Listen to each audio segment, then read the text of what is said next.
ang ating Senador Boto de la Rosa, nung tinanong siya, ayaw naman yung humarap sa amin. Pinapaharap namin para maging malinaw lahat ng bagay. Anong ginagawa niya? Nagpupunta sa media. Kung ano-anong pinagsasabi niya.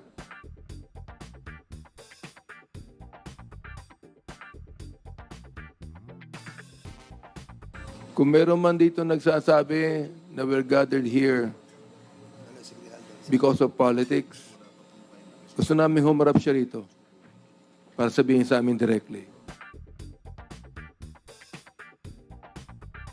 Ayaw po natin yan. Pero ayaw din natin na ang buong Pilipinas maging killing fields. Na pumatay tayo, na hindi sinusunod ang ating saligang batas.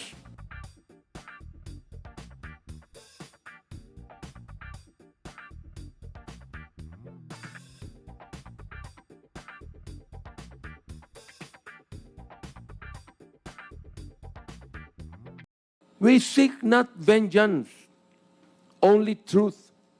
We wield this power not for personal gain, but for our people. And we will not stop until the evildoers who have plagued our country are unmasked, until justice is restored, and until righteousness prevails. Ano man ang pananakot na ginagawa sa amin.